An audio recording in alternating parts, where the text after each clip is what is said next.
Bonjour à toutes et à tous, bienvenue, on est très heureux de lancer notre dispositif Euro 2024 avec cette première preview du groupe A.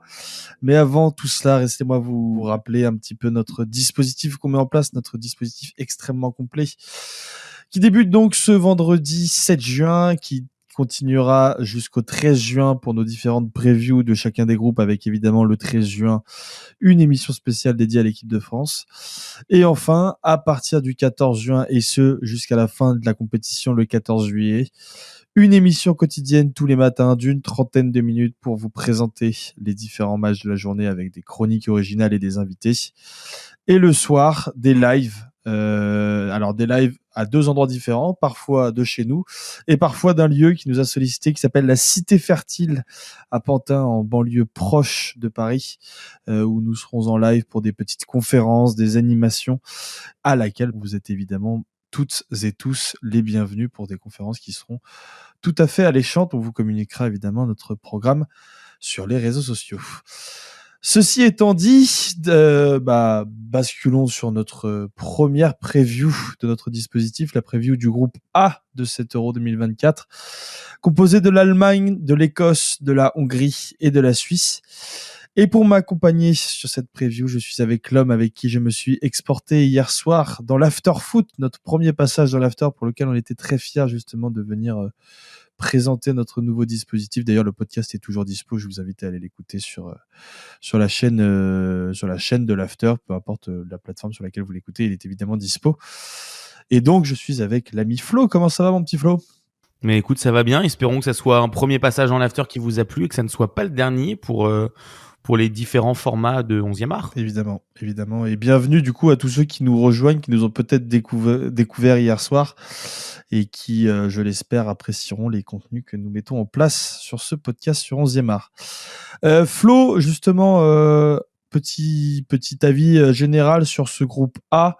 Donc Allemagne, Écosse, Hongrie, Suisse. Est-ce que tu as une première idée de à quoi pourrait ressembler ce groupe d'ici une grosse dizaine de jours, une fois que le premier tour sera fini ? C'est un groupe des plus homogènes. C'est difficile de savoir qui va sortir des poules, qui va se faire éliminer. On a tendance évidemment à mettre l'Allemagne à domicile favorite, mais l'Allemagne est dans une période bizarre où il y a un semblant de retour de dynamique, mais les 7-8 dernières années ont quand même été très compliquées pour la Nationalmannschaft. Et à côté de ça, on a trois équipes qui semblent être plutôt au même niveau. Certaines sur des dynamiques plus positives, je pense, on en parlera de la Hongrie. D'autres sur des dynamiques où, oui, il y a une bonne équipe, mais une équipe comme la Suisse semble peut-être moins compétitive qu'elle avait pu l'être, notamment en 2021. Donc, un groupe très ouvert, très homogène. Très bien. Justement, on va basculer dans ces petites previews puisqu'on a été interviewé quatre experts de chacun de ces pays. Et on va commencer avec notre première équipe qui est évidemment le pays organisateur.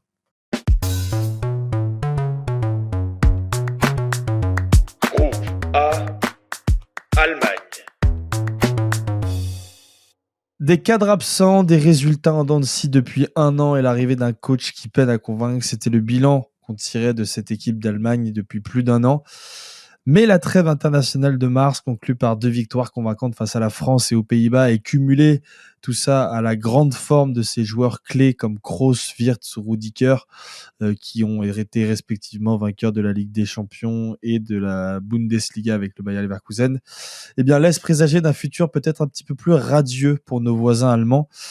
Et justement, pour cette première preview, nous sommes allés à la rencontre du plus célèbre consultant allemand. Vous l'entendez tous les week-ends sur beIN Sport en compagnie de Jean-Charles Sabatier pour des envolées lyriques plus que mémorables. Patrick Guilloux est avec nous pour décrypter cette Nationalmannschaft. Et du coup, on vous laisse écouter cette première preview.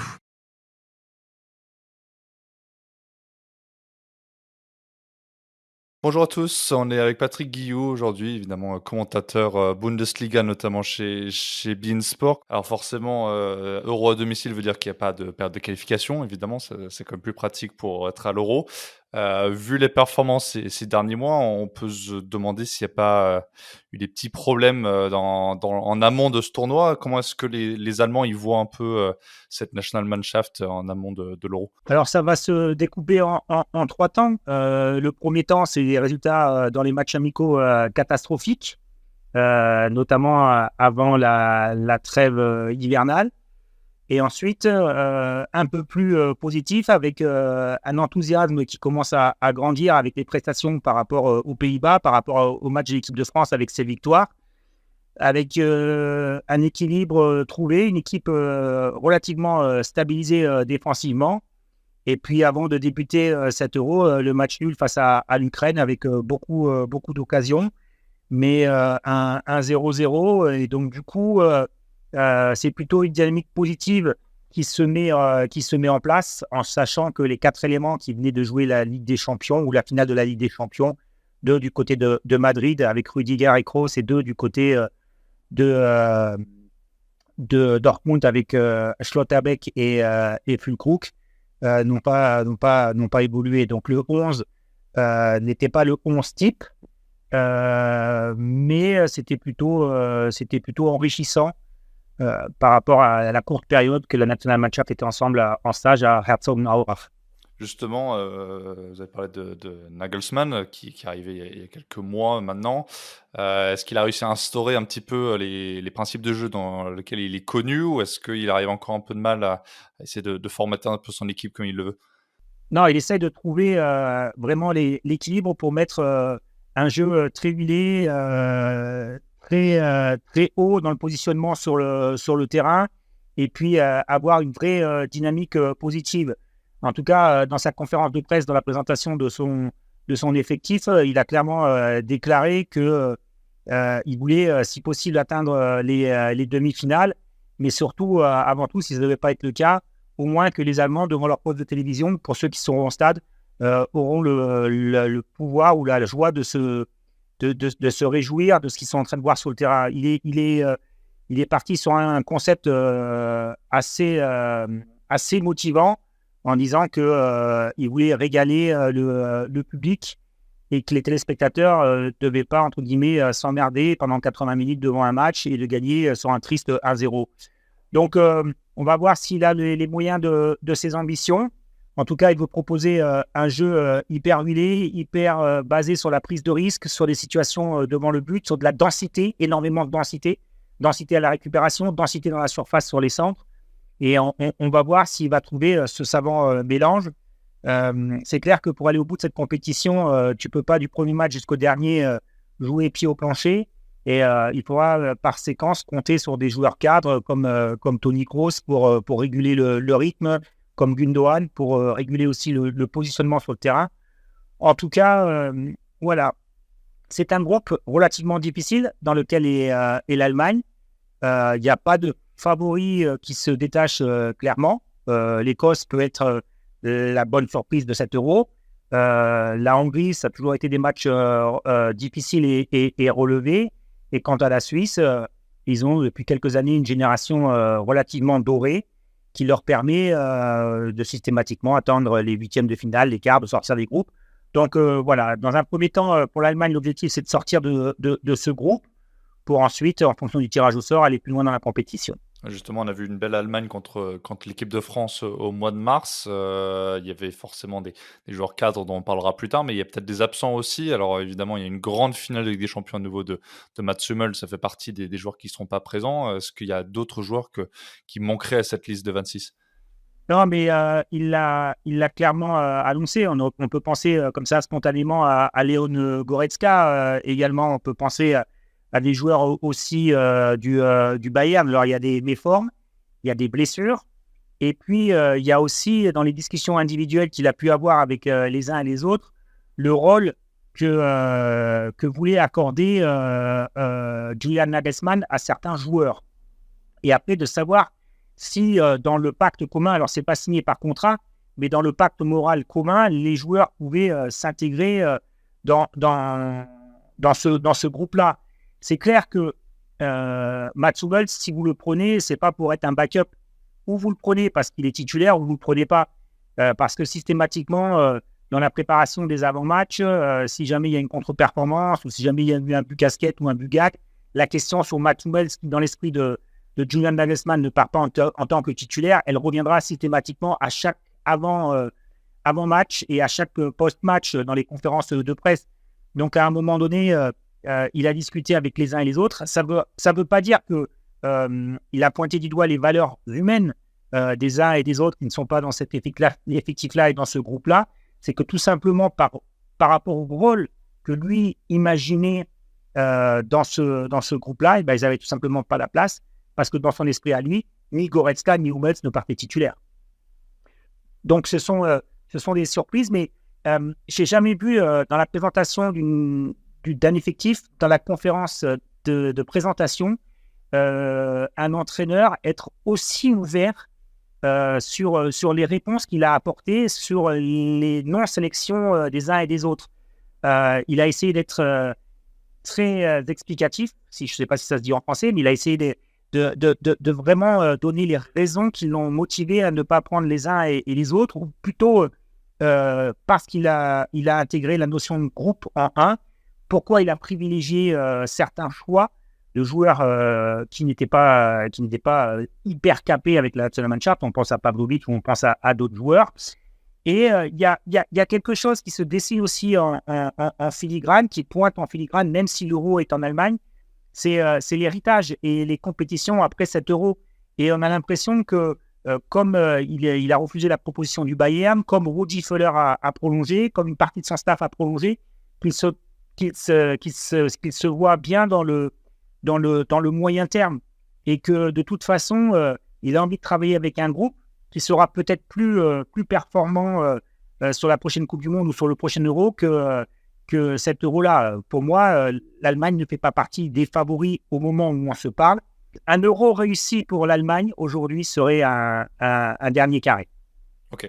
Et pour y atteindre, forcément, il faut utiliser un peu ses forces et contrecarrer ses faiblesses. On pensait il y a un an peut-être que l'Allemagne, c'était vraiment pas la grande forme et qu'il y avait des lacunes un peu partout.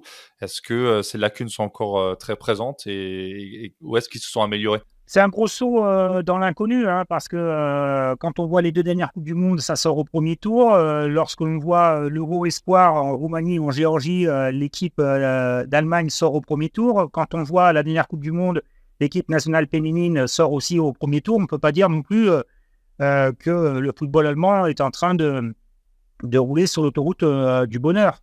D'autant plus que dans le contenu des matchs, malgré un jeu d'ultra-possession, parce que ça a été le cas dans beaucoup de matchs, c'était très très stérile.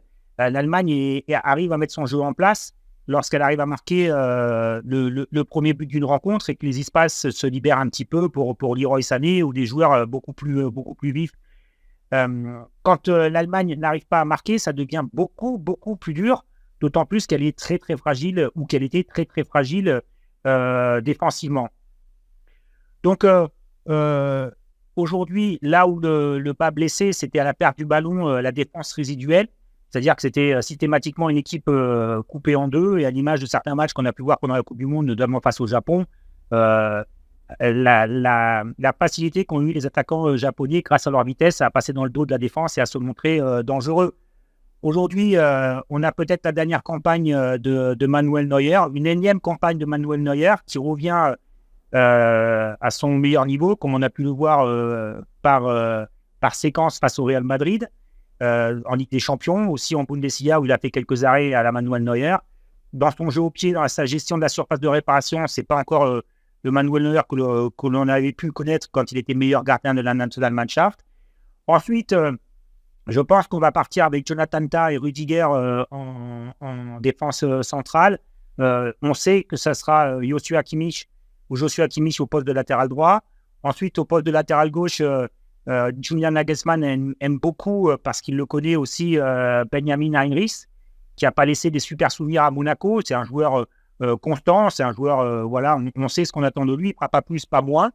Mais voilà, on verra s'il est en concurrence. On verra si au milieu de terrain, il associera Toni Kroos à Robert Andrich, qui lui permet d'avoir beaucoup plus de liberté. Et puis après, dans le secteur offensif, je pense que c'est là où l'Allemagne est la plus forte, avec Leroy Sané, s'il a plus ses problèmes de pubalgie, avec Füllkrug qui a fait une super finale, mais qui a aussi fait une très belle saison en point de fixation devant, avec bien sûr Jamal Musiala qui est capable de décanter une situation à n'importe quel moment, Et puis, ce que tout le monde attend en Allemagne, l'éclosion au plus haut niveau, avec un effet loop énormissime, puisque c'est un Euro à domicile de Florian Wirtz, qui reste sur une saison parfaite avec le Bayer Leverkusen.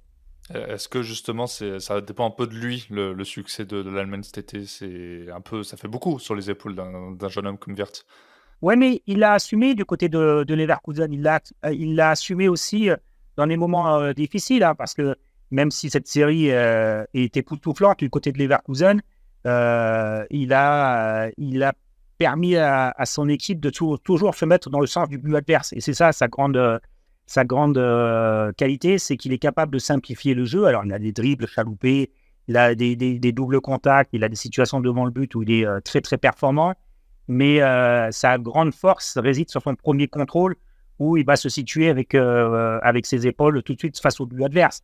Et ensuite, il a cette fluidité et cette qualité de pied qui lui permet non seulement sur ses appuis de faire la différence balle au pied, mais aussi, alors qu'on pense que la situation est quasi bien défendue, d'avoir cet instinct de génie de mettre une passe dans l'intervalle pour libérer le partenaire. Voilà, l'association avec Jamal Musiala est aussi attendue en Allemagne, parce qu'on a deux virtuoses et deux footballeurs allemands d'après-demain, d'aujourd'hui, mais aussi du futur. Et de voir ces associations, on va voir ça vraiment avec attention. Dernière question, forcément, vous avez parlé de l'objectif qui est le dernier carré. Est-ce qu'ils peuvent y arriver au dernier carré?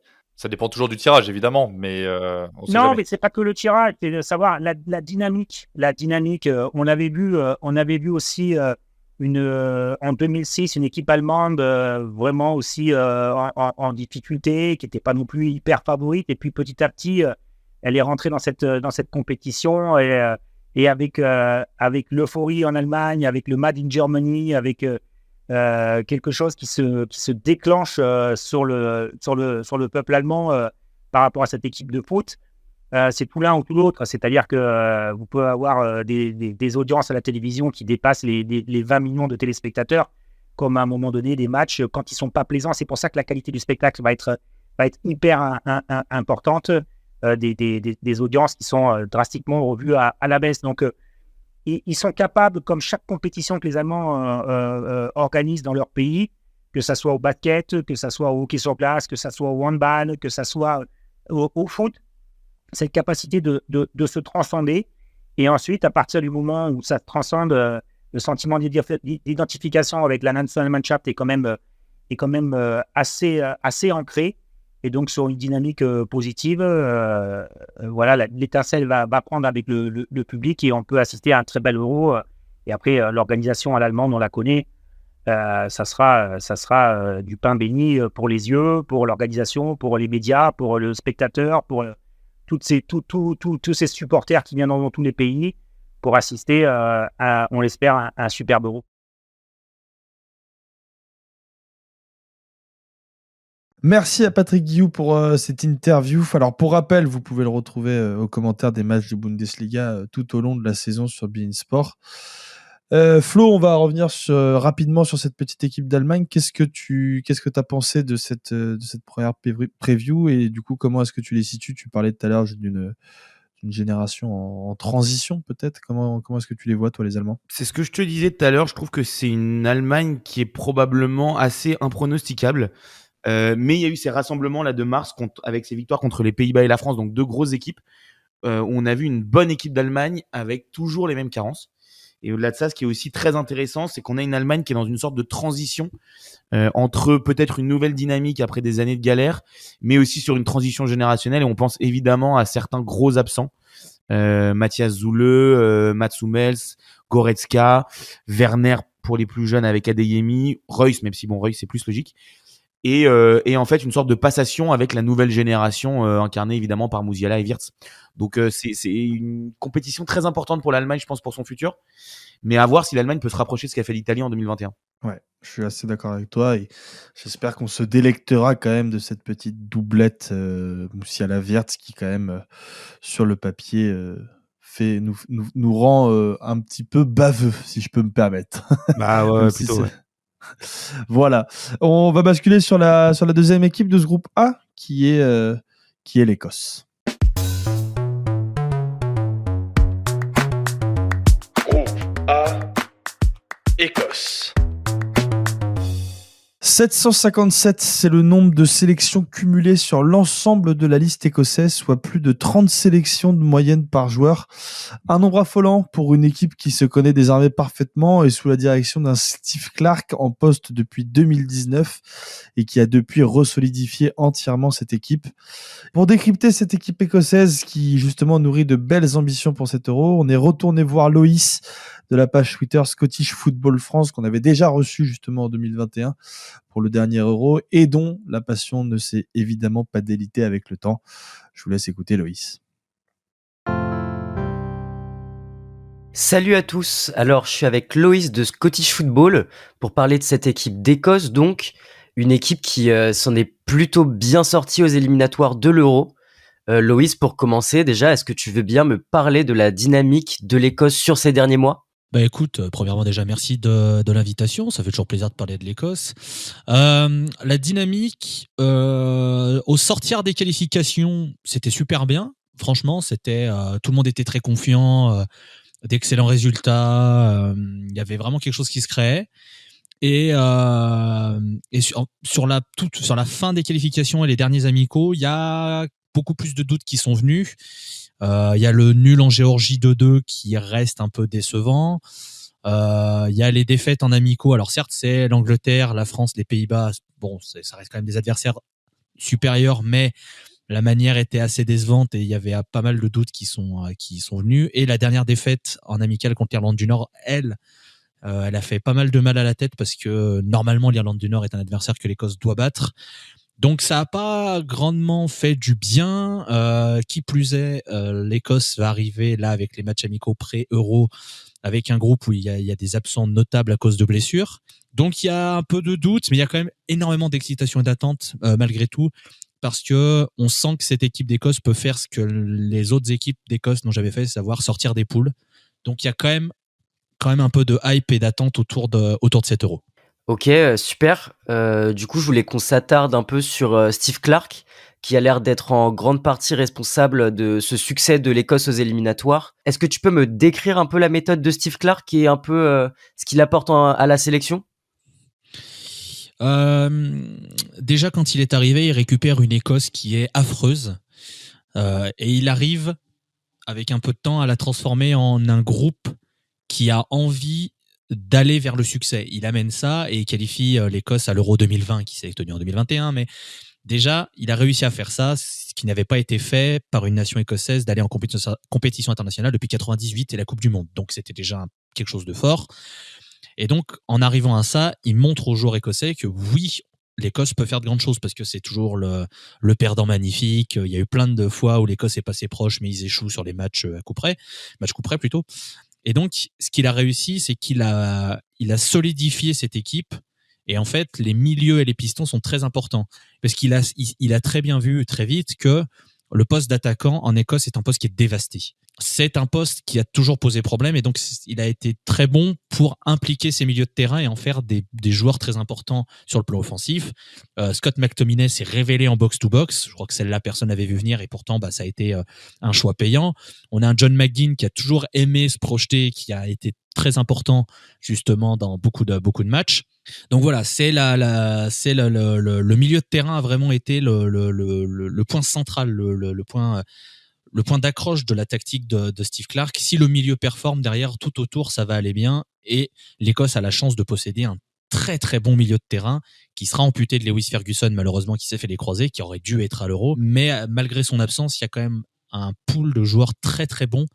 Et donc, voilà, Steve Clarke va pouvoir construire là-dessus et après, tout autour, ça va pouvoir normalement bien tourner. Donc, pour résumer, toi, si tu voyais une faiblesse particulière tactiquement, ce serait plus au niveau de la charnière ou de l'attaque, si j'ai bien compris. L'attaque. Le vrai gros point noir pour moi, c'est l'attaque. L'Écosse n'a pas de tueur. Point. Ils n'ont pas cet attaquant où tu sais que s'il y a un ballon qui traîne, un machin, ça marquera. Alors, Laurent Shankland sort d'une saison à plus de 30 buts avec Hearts, toutes compétitions confondues, donc il arrive avec une grosse confiance. Il y a Che Adams, comme je disais, a fini bien avec Southampton et il a su montrer à certains moments sa capacité à marquer, etc. Mais c'est la régularité qui manque et on sait qu'il manque ce grand attaquant qui est nécessaire pour toutes les nations finalement. Donc voilà, c'est pour moi le vrai point noir, c'est ce poste d'attaquant. Très bien. Bah, d'ailleurs, ça tombe bien qu'on parle des joueurs parce qu'on va un peu s'attarder sur la liste. Donc, tu as déjà parlé du poste de latéral droit, de buteur et du milieu. On a une liste de joueurs qu'on connaît plutôt pas mal, notamment avec ceux qui évoluent en Angleterre. Est-ce que tu pourrais nous donner les joueurs phares de cette sélection, ceux qui arrivent à performer avec cette équipe ou à l'inverse, qui déçoivent? Bon, alors ceux qui performent, il y a le duo sur la gauche qui est Robertson-Tierney. Donc Robertson joue piston gauche et Tierney joue à gauche de la défense à 3 puisque l'Écosse joue avec 3 centraux, 2 pistons pour la défense. Donc défense à 5, défense à 3, ça vous le mettez comme vous voulez bien sûr. Mais ce côté gauche est évidemment une valeur sûre puisque les deux sont d'excellents latéraux qui peuvent se projeter. Donc les dédoublements qui se font sur le côté gauche sont vraiment excellents.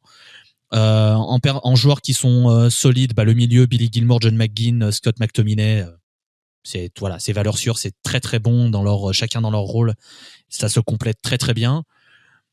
J'ai aussi envie de parler d'Angus Gunn qui a été un sacré son arrivée a fait du bien parce que ça allait être très problématique le poste de gardien de but en Écosse.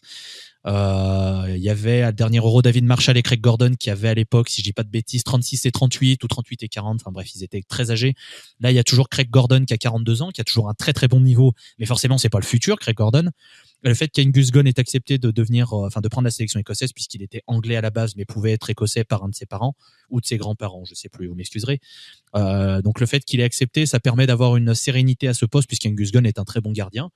Et depuis qu'il est à ce poste, il a pas fait d'erreur, il est très solide.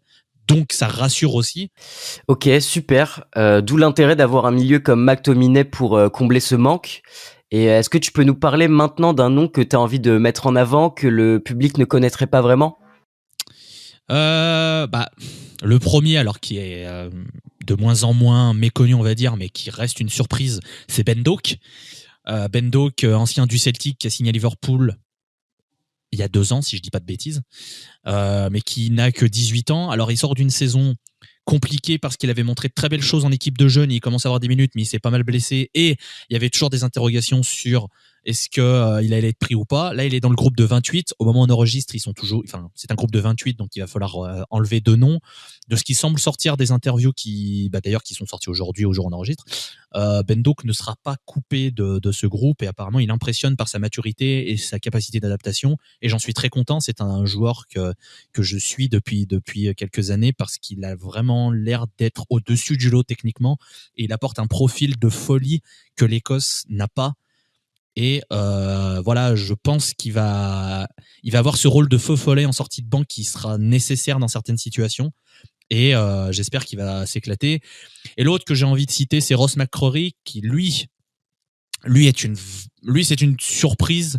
Il est là parce qu'il y a des blessés, mais c'est un joueur, c'est un joueur qui aurait, disons qu'il aurait dû être plus haut, mais que c'est pas fini pour sa carrière puisqu'il reste relativement jeune. Il n'a que 26 ans. Il est formé aux Rangers avec son frère, Robbie, qui lui est gardien de but et qui, pareil, il était promis à un très très grand avenir et qui est bouché aux Rangers et qui malheureusement n'arrive pas à être titulaire, etc. Je pense qu'un départ lui ferait du bien, mais c'est un autre débat. Et Ross McCrory, c'est un joueur qui peut jouer milieu de terrain, mais qui du coup va jouer là dans ce rôle de piston droit, mais qui a donc ce côté très polyvalent. Et on sait que comme les pistons sont très importants pour aider au dédoublement ou parfois rentrer dans le cœur du jeu, ça va être un profil qui va pouvoir apporter énormément de choses et qui pourra peut-être permettre à Steve Clarke de passer à 4 derrière et avec un McCrory qui bougera un peu plus. Et moi, c'est un joueur que j'aime beaucoup, qui a été très très bon quand il est parti à Aberdeen. Et d'ailleurs, d'Aberdeen, il a signé à Bristol City en Angleterre. Et vraiment, c'était un joueur qui était brillant et qui apportait énormément de choses. Donc, même si j'aurais préféré Mac Johnson, comme je le disais avant, le fait de voir Ross McCrory, ça me fait quand même plaisir. Et j'espère que ça va être une compétition où il va pouvoir montrer tout le talent qu'on lui promet et que ça va lui permettre après d'aller un peu plus loin. Et voilà, donc s'il y a 2 noms un peu moins connus, je pense que c'est vraiment ces 2-là qu'il faut mettre en avant. Ok, bah merci beaucoup. Au moins, on découvre des noms dont on n'a pas l'habitude d'entendre parler, même si bon, on a vu Ben Doak faire ses premières apparitions à Liverpool et ça a l'air d'être un petit prodige. Maintenant, est-ce que tu peux me parler des objectifs affichés par l'Écosse? Qu'est-ce que ça peut donner pour toi cet Euro? Clairement, l'ambition, c'est passer la poule. Et à mon sens, c'est pas irréalisable. L'Allemagne est au-dessus, clairement. Il y a absolument personne n'arrive en Écosse en disant on va taper l'Allemagne. Alors évidemment que ça va jouer pour les battre, hein, entendons-le bien. Mais bon, si l'Écosse perd le match d'ouverture contre l'Allemagne, personne criera au scandale. Par contre, en regardant la Suisse et la Hongrie, l'Écosse doit être à leur niveau et dire non, on peut vous battre. Et c'est pas un scandale de dire qu'on peut vous battre. Par contre, ça va être des matchs très compliqués parce que la Suisse et la Hongrie sont de très très belles nations. Mais voilà, l'objectif, c'est de faire donc, comme je disais, ce que l'Écosse n'a jamais réussi, que ce soit en Coupe du Monde ou à l'Euro, c'est-à-dire passer les poules. Et à mon sens, ils peuvent y arriver cette année parce qu'ils ont un groupe qui est très soudé. Il y a des individualités qui se libèrent un peu avec l'Écosse. On a vu McTominay, quand ça allait pas très bien avec United, il était très très bon en Écosse et je pense qu'il apprécie d'être dans ce groupe et de se sentir en confiance dans un rôle qui lui plaît. Voilà, c'est clairement ce que doit jouer l'Écosse, c'est de finir deuxième ou dans les meilleurs troisièmes, puisqu'il y a aussi cette possibilité. Une fois que tu passes les poules, après, c'est que du bonus. Après, évidemment, si tu peux aller le plus loin possible, tu vas pas dire non, on s'arrête là. Hein. Mais voilà, déjà, tu passes les poules, c'est déjà une grande réussite. Et après, tu passes les huitièmes, c'est génial. Tu passes les quarts, c'est génial. Après, qui sait, faire une Grèce 2004 c'est belle abri, hein. Merci Loïs, donc je rappelle la page Scottish Football France.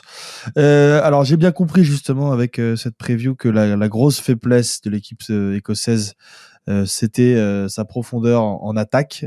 Justement, sa profondeur, c'est peut-être le bon terme.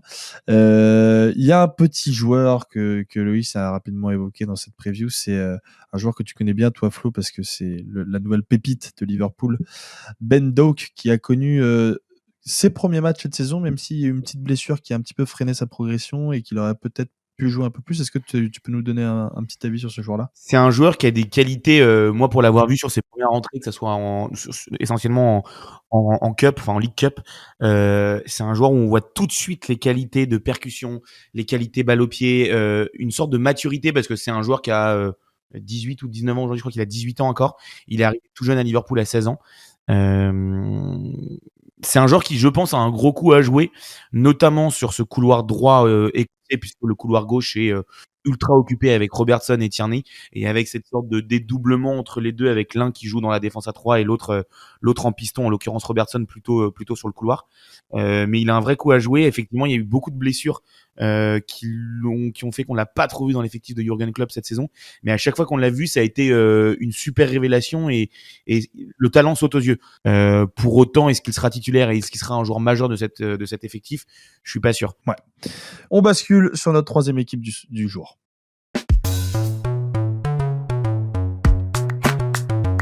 Groupe A, Hongrie. Des C, des S, des Z, on le sait, cette année encore, la prononciation des noms des joueurs hongrois sera une nouvelle fois très compliquée. Mais peut-être pas aussi compliqué que d'affronter cette équipe qui a terminé première de sa phase de groupe des éliminatoires, dans la continuité de la solide compétition qu'elle avait fait justement au précédent Euro. Et qui mieux justement que Lazar Van Paris, le community manager de Footballski, du compte Footballski et du site Footballski que vous connaissez peut-être, amis et fans du football de l'Est, justement pour nous parler des Magic Magyarok, comme on les appelle, qui une nouvelle fois ont quelques ambitions pour cette compétition. Bonjour à toutes et à tous, vous écoutez toujours 11e art, c'est Thomas et on continue nos previews en vue de l'Euro 2024 et je suis aujourd'hui avec Lazar Van Paris.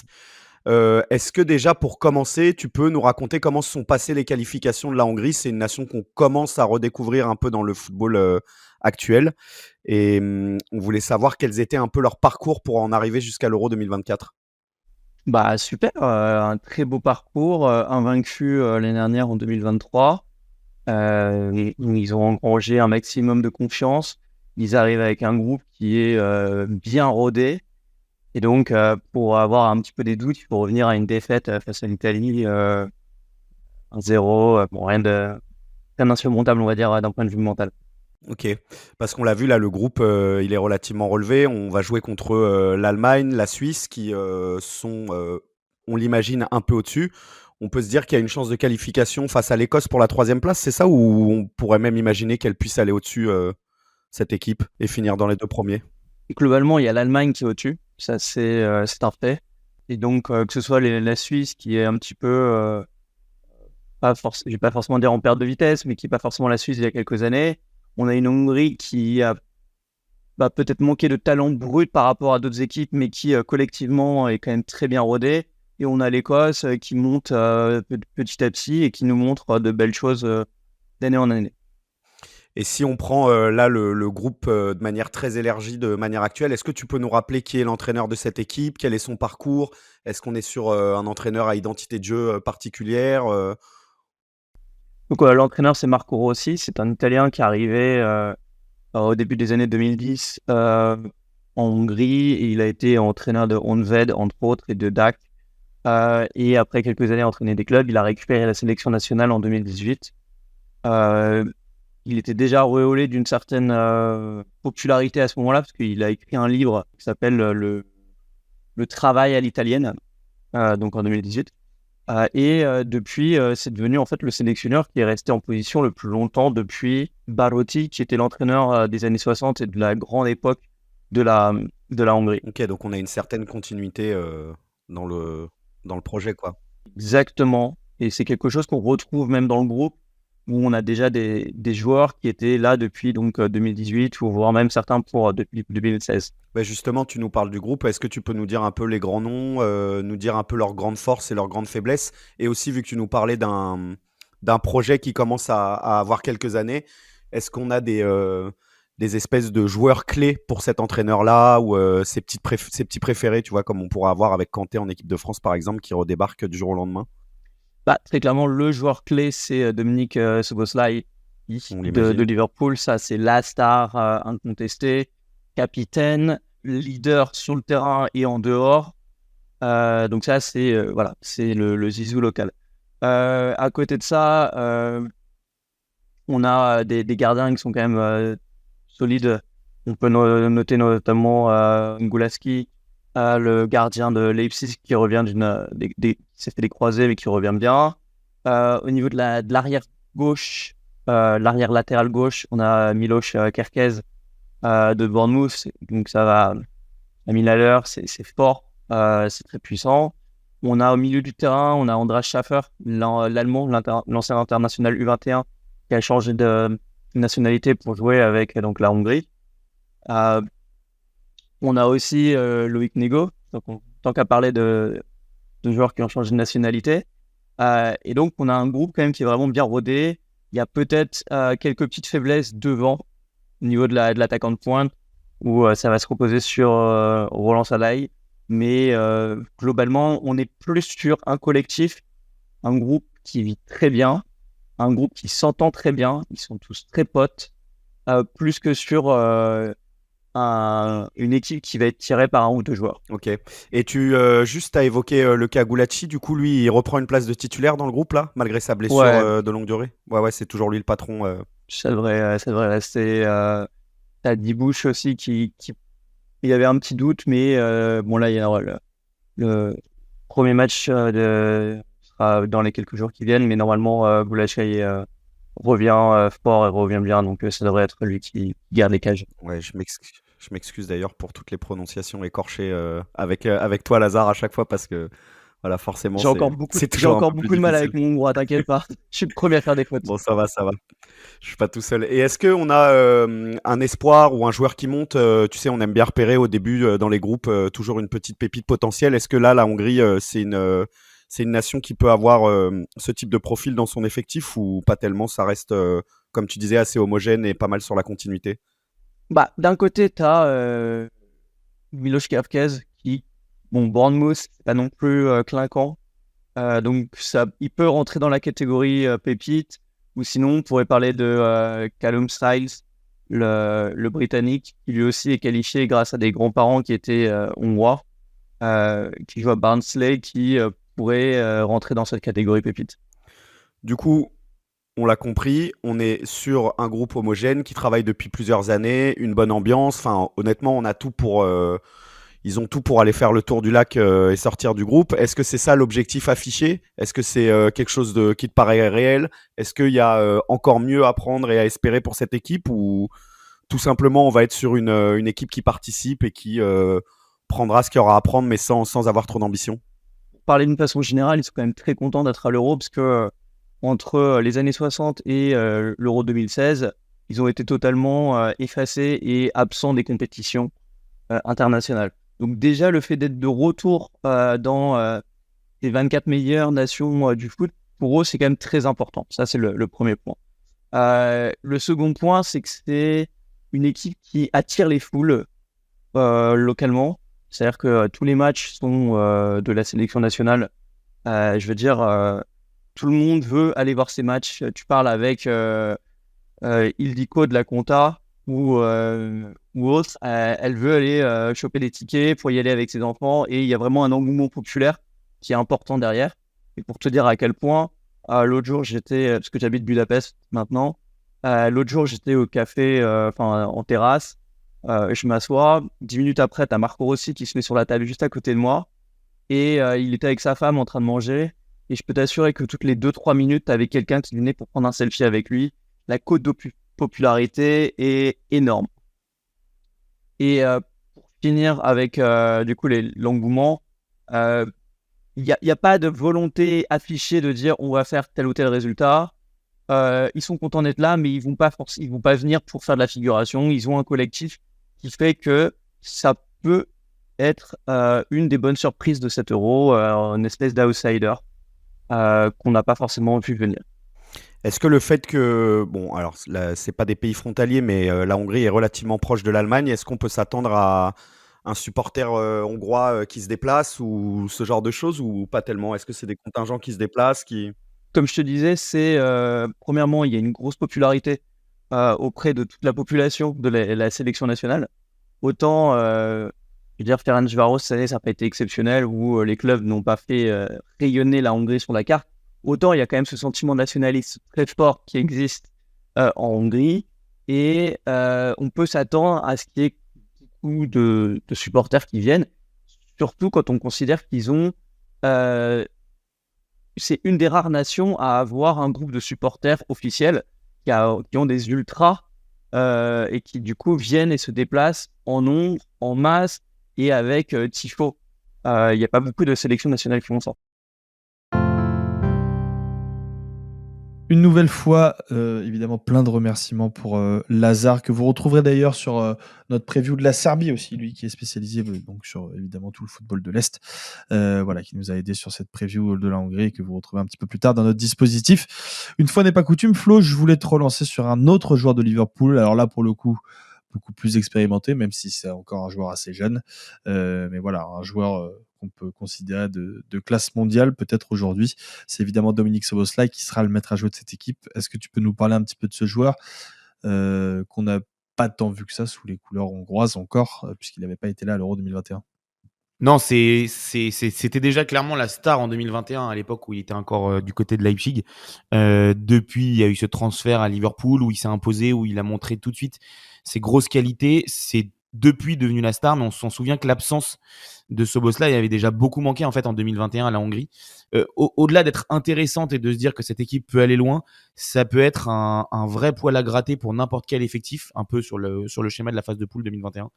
En fait, et Szoboszlai va évidemment ajouter cette qualité, cette touche technique, cette créativité, ce volume de jeu, cette frappe de balle aussi de loin. Mais c'est pas le seul joueur. Il y a beaucoup d'autres joueurs qui vont l'entourer. Je pense évidemment à András Schaffer qui a fait une saison alors à Union Berlin un petit peu plus compliquée cette saison, mais qui sort quand même de plusieurs années au très haut niveau.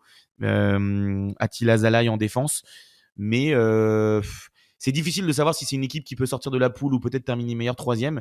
Par contre, elle peut clairement embêter les trois autres dans ce groupe. Ouais, on est d'accord là-dessus. Allez, on bascule sur la dernière avec la Suisse. Groupe A, Suisse. 2014, 2016, 2018, 2021, 2022, sur les 5 grandes dernières compétitions, nos amis de la Confédération helvétique ont à chaque fois réussi à se qualifier au moins pour les 8e de finale. Une performance que la Nati essaiera une nouvelle fois de réaliser dans ce groupe plutôt homogène, comme on a pu le voir. Et justement, pour nous en parler, là encore, on a fait appel à un expert. Cette fois-ci, c'est Tibor du compte Foot Suisse sur Twitter qui est avec nous. Allez, Magnéto. Salut à tous, et on est de retour pour une preview sur la Suisse aujourd'hui. On est avec Tibor de Foot Suisse pour parler de cette belle équipe suisse qui, évidemment, un peu le martyr de l'équipe de France lors du dernier Euro, mais qui a l'air d'être pas à la forme de sa vie non plus en arrivant dans ce tournoi. Justement, on va pouvoir parler un peu de cette période de qualification pour démarrer. Bon, c'est pas fameux, c'est 2 victoires sur les 8 matchs, les 2 victoires contre l'Andorre, que des matchs nuls, et après, pour finir la qualification, une belle défaite contre la Roumanie qui, du coup, finit devant la Suisse lors de cette période de qualification, qui est un peu une surprise. De l'avis suisse, c'est quoi l'opinion sur cette période de qualification qui, même si c'est compliqué, vous êtes quand même qualifié au final, on va dire. Ouais, non, c'était vraiment pas fameux. Granit Xhaka, le capitaine, avait décrété qu'il fallait faire 10 victoires, donc 30 points. La réalité, c'est que la Suisse finit à 17 points. 4 victoires, 5 matchs nuls, 1 défaite. Ça avait pourtant très bien débuté face à la Biélorussie et face à Israël. 8-0 sur les 2 matchs, 6 points, tout va bien.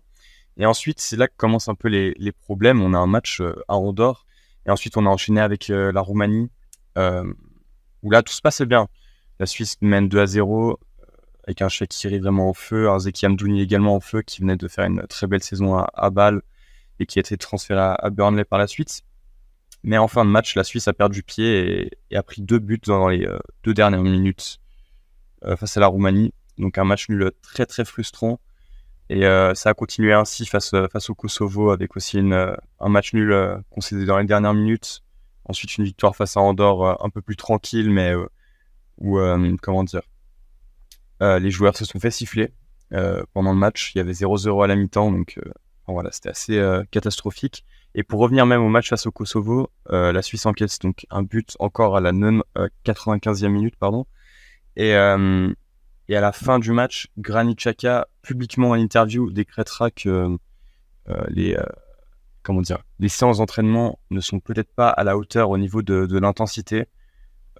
Donc de dire ça après un match pareil, c'est quand même assez fou. Enfin, c'est clairement une critique contre le coach, qui est d'ailleurs décriée vraiment par tout le monde, sauf peut-être par la fédération qui a maintenu son soutien. Et donc on a fini cette campagne de qualification par encore 3 matchs nuls et une défaite face à la Roumanie, mais surtout un match nul face à la Biélorussie à la maison, 3 partout. C'était vraiment assez catastrophique. La Suisse était même menée 3-1 et revient. Là, cette fois, c'est la Suisse qui revient dans les dernières minutes, mais c'est vraiment anecdotique. Je veux dire, une défaite aurait été pareille. Et ensuite, on a encore 2 matchs nuls face à Israël, au Kosovo, et une défaite en Roumanie, qui confirme donc une 2e place dans ce groupe qui à la base était largement à notre portée. Mais c'est vrai que du coup, ça relève pas la cote de popularité de Mourad Yakin, qui évidemment, c'était pas déjà fameux au mondial, évidemment sorti 6-1 par le Portugal en 8e de finale, malgré la qualification pour sortir du groupe. J'imagine que sa cote de popularité est vraiment pas très haute. Est-ce qu'il y a quand même des axes de jeu que tu peux nous expliquer rapidement à quoi ça ressemble cette Suisse qui, j'ai l'impression, manque un petit peu de créativité et d'envie sur le terrain? C'est exactement ça, de créativité. En fait, si après on veut parler par exemple de joueurs à suivre ou de joueurs cadres, je pense que la Suisse a une très bonne colonne vertébrale, mais elle s'arrête au milieu de terrain. Je veux dire, offensivement, c'est assez pauvre. Et ça, Mourad Yakin ou pas, je sais pas si sans lui ça changerait grand-chose, mais c'est vrai qu'avec Mourad Yakin, il n'y a pas vraiment de fond de jeu, il n'y a pas grand-chose en soi. Peut-être la seule certitude, c'est quoi, je peux affirmer qu'on partira en 3-5-2 logiquement sur ce mondial, ou alors encore une surprise du chef, j'ai envie de dire, mais plutôt une mauvaise surprise donc, parce que voilà, face par exemple au Portugal, quand on a pris 6-1, Mourad Yakin a changé les plans en dernière minute et a fait passer cette équipe en 3-5-2. Ça s'était très mal passé. Donc en fait, c'est assez dur à lire, parce que il y a des choix qui sont très incompréhensibles. Déjà là, on a une liste assez exhaustive de 38 joueurs donc présélectionnés pour ce mondial, même si on a à peu près, en tout cas dans la tête des Suisses, je pense 22 joueurs qui sont comment dire, déjà casés. Ouais. Mais c'est vrai que cette équipe est assez difficile à lire. Je dirais simplement que défensivement, c'est peut-être sa plus grosse force, hein, paradoxalement, même si sur la phase de qualif, c'était pas fameux. Là, on a eu 2 matchs amicaux face au Danemark et à l'Irlande, 2 clean sheets et une victoire face à l'Irlande 1-0. Mais voilà, c'est assez dur à dire. Peut-être que le match amical face à l'Autriche, qui est aussi à l'Euro dans 4 jours, pourra nous permettre d'être un peu plus clair là-dessus. Pour tout te dire, honnêtement, cette Suisse ne nous rassure pas vraiment avant cet Euro.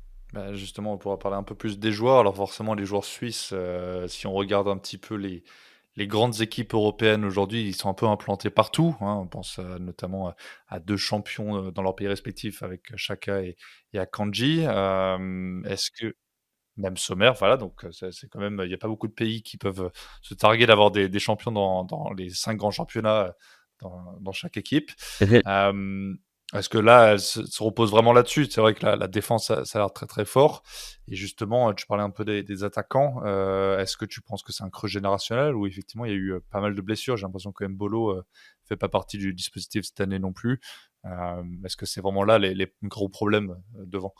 Le problème, ouais, c'est surtout Mbolo qui est souvent blessé. Déjà quelques années auparavant, c'était compliqué pour lui. Pourtant, la saison passée, il a fait une saison pleine à Monaco, aussi avec une partie de blessure, il me semble. Mais il avait fait 32 matchs, 12 buts, une saison très correcte. Et il s'était blessé en début de saison, ou même là, c'est la fin de saison dernière.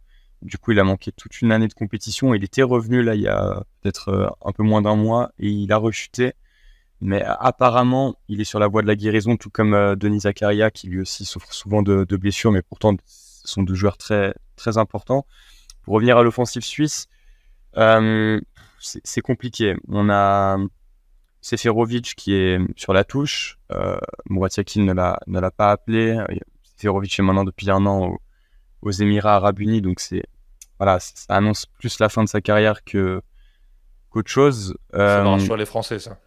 Ouais, au tournoi. Également Mario Gavranovic qui avait marqué ce 3-3 face à la France, qui lui a pris totalement sa retraite à 33 ou 34 ans. Donc il y a aussi, voilà, les numéros 9 ne sont plus là.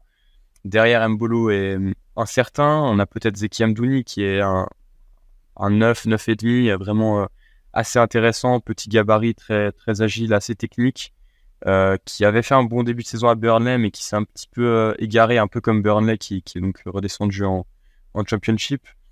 Il a fait une très bonne saison l'année passée à Bâle. Comme j'ai dit, il avait très bien débuté également avec un doublé face à la Roumanie. D'ailleurs, c'est le meilleur buteur suisse des qualifications, 6 buts, il me semble, en 10 matchs. Mais à part lui, ouais, c'est un peu le néant, je vais pas mentir. On a peut-être Dan Endoy qui fait une bonne saison à Bologne. On a quand même aussi 3 joueurs à Bologne qui viennent de se qualifier pour la Ligue des Champions. Top 5 en Serie A, c'est quand même pas mal pour Endoy, Ebicher et Freuler. Mais effectivement, cette attaque manque de créativité, là où un Xherdan Shaqiri pourrait l'amener, mais voilà, c'est compliqué en club. Oui, c'est clair. C'est une grosse saison en MLS, apparemment. Ouais, autant pour Chicago que pour lui, c'est vraiment très très compliqué. Meklanati, voilà, ça me semble être clairement un indispensable, en tout cas pour 60-70 bonnes minutes de jeu. Il peut faire le boulot, en tout cas offensivement, mais c'est vrai que sinon ça paraît compliqué de lui en demander plus.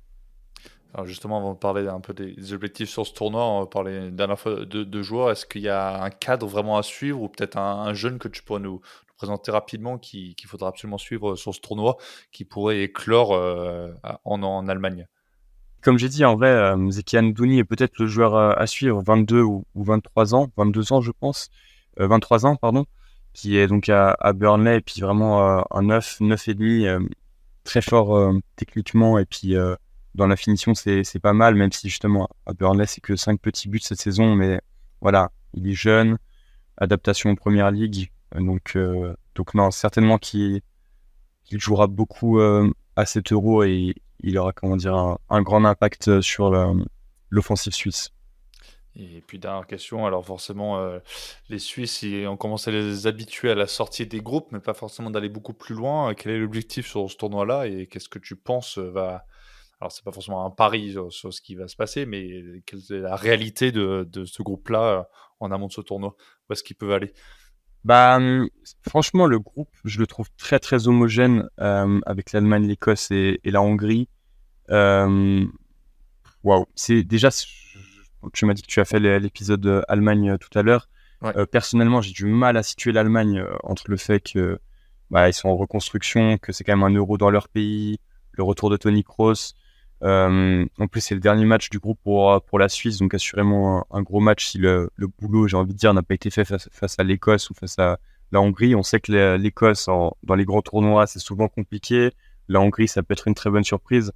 Voilà, j'ai envie de penser quand même que la Suisse, justement, doit se relever, doit se baser sur le fait que pour certains cadres, c'est peut-être le dernier euro, notamment Shaqiri qui a marqué à tous les euros et toutes les coupes du monde depuis 2014. C'est assez exceptionnel.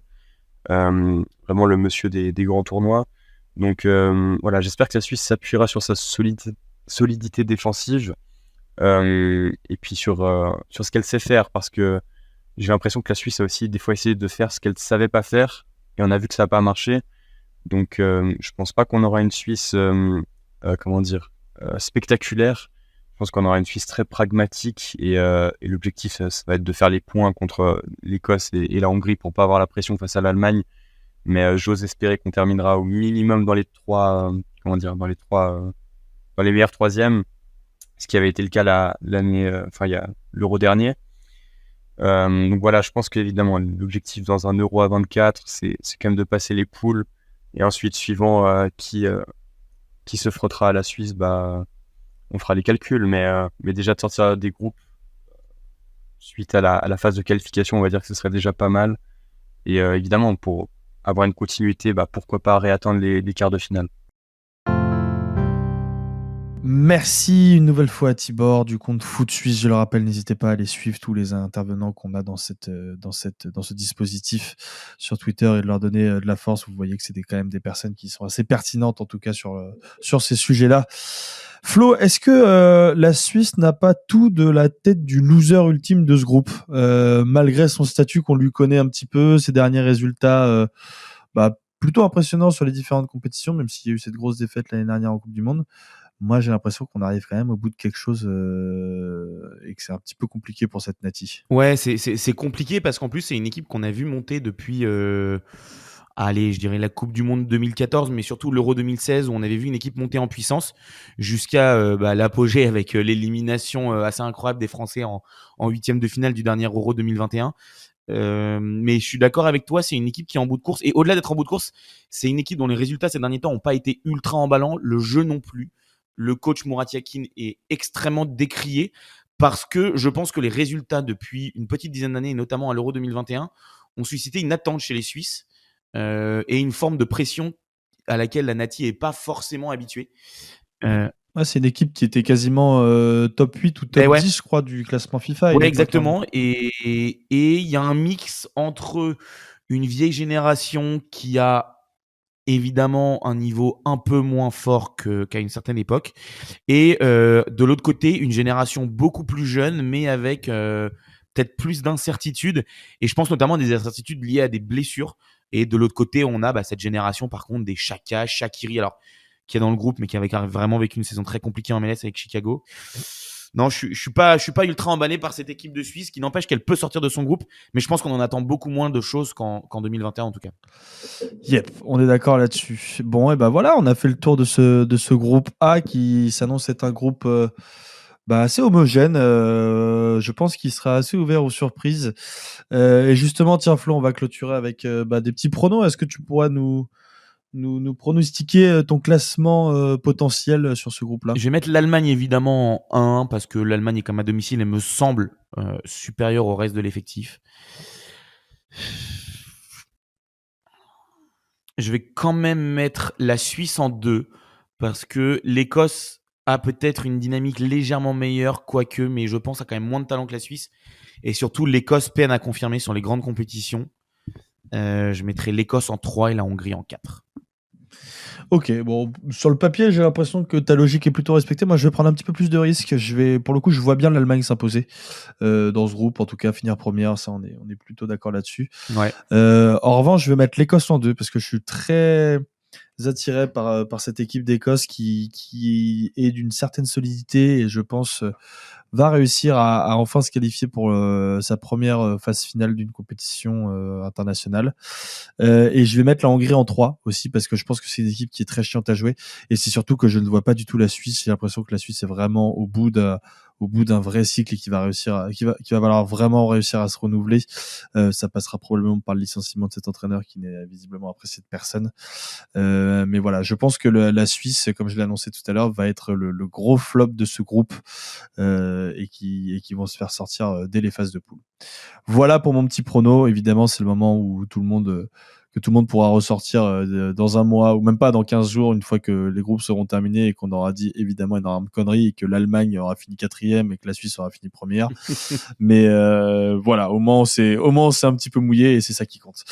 Merci en tout cas à tous ceux qui ont participé à cette preview. Évidemment, les mecs qui ont fait les previews dans l'équipe 11e art que je ne saurais remercier puisque je ne sais plus qui les a fait exactement dans l'ordre. Mais en revanche, je remercie quand même très chaleureusement Patrick Guillou, qu'on retrouve évidemment toute l'année sur beIN Sport. Je remercie évidemment très chaleureusement Loïs de la page Twitter Scottish Football France, Lazare Van Paris du compte du site Football Ski et évidemment Tibor de la page Foot Suisse. N'hésitez pas vraiment à aller suivre ces gars-là sur Twitter. Je vous le dis, c'est quand même des gens très référencés en tout cas sur chacun de leurs domaines respectifs. Donc n'hésitez pas à aller faire un tour sur leur compte. Nous, on se retrouve demain. Alors pas nous exactement, Flo et moi, mais on se retrouvera avec d'autres membres de l'équipe 11e art pour la preview du groupe B. Gros groupe puisque le groupe B est composé de l'Espagne, de l'Italie, de la Croatie et de l'Albanie, qui est probablement le groupe de la mort, même si l'Albanie fait office de petit poussé. Je rappelle qu'ils ont fini premier de leur groupe, donc il y aura évidemment énormément de choses à raconter sur ce groupe-là. D'ici là, pensez à vous abonner pour recevoir les notifications de nos nouveaux épisodes, et on se retrouve demain pour cette nouvelle preview. Très très bonne journée à tous, ciao ciao.